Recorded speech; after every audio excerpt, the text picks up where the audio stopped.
Chisane nicho naki. Mwumvise ku mushinga nawe waje byamugoye gukizwa. Niyo misera yakizwa naramwakiriye.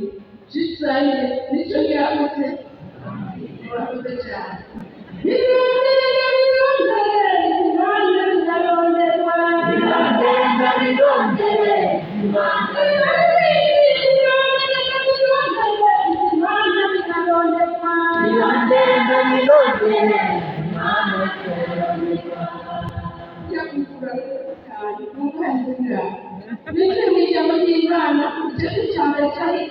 Igice cy'icyenda umurongo wa 24 ariko ukavuga cyane n'urupapuro rw'amajana 294 igice cy'icyenda umurongo wa 24 havuga ngo abakozi bakwiye kugira iki?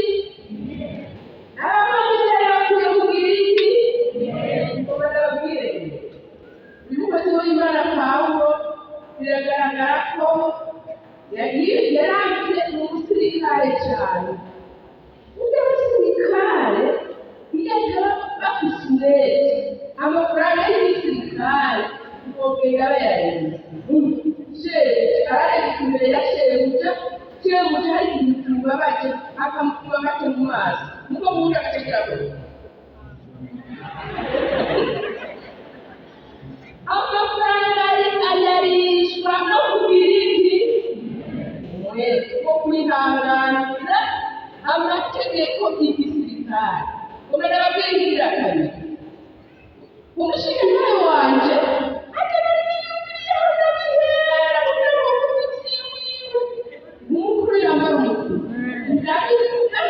kuko niwe yabize bite yabitanguye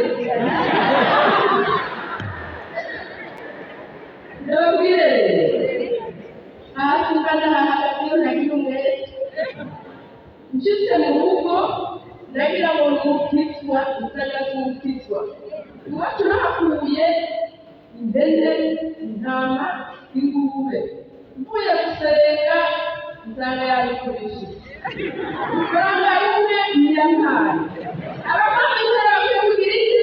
Umwete.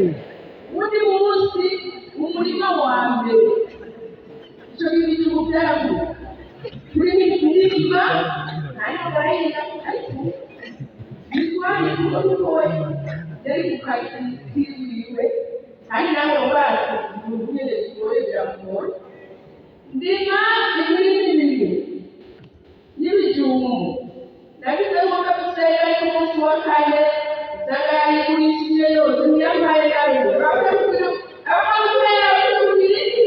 Umwete. Umwete wo gusengera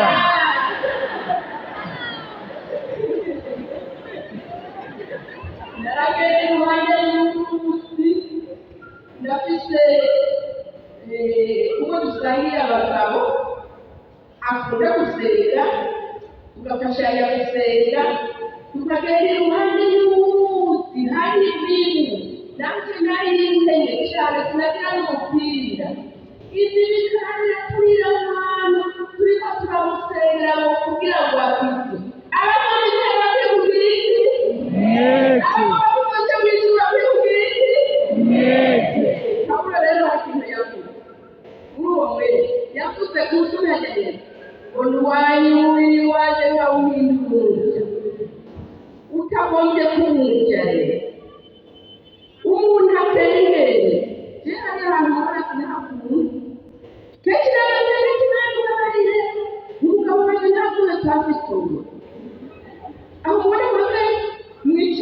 biraryoshe kuko hari intebe ariko twebwe mu minsi irenganye twasanga badusabye ibitama ubwatsi ntibyiye twakukuma rero kandi sinashaka kwicara hariya kuko barakira izuba ariko abana izuba rikabarura rero twese nifuza kwisubira mu byo bitama n'ubwo bwatsi niho nabakoreye igisigo cyane imana umugabo wanjye ntazobe nta siporo bidakuze ndabona abaye nta siporo kiyobo ndahumuriwe ubu rero baca bavuga muri twa twatsi hariya badukumicarika hariya kandi nanjye ngira muzadandikwa n'iki ndasubira mana bise ndakure ngaha nyene umugabo wanjye ntazobe umwungere mbega byarakunze imana yakoze neza kwirondera abantu bakoze ibintu twese tukicara ahantu hakutse mu basengera bato ronke ryiza kuko hasakana abantu yo yabiro kirahera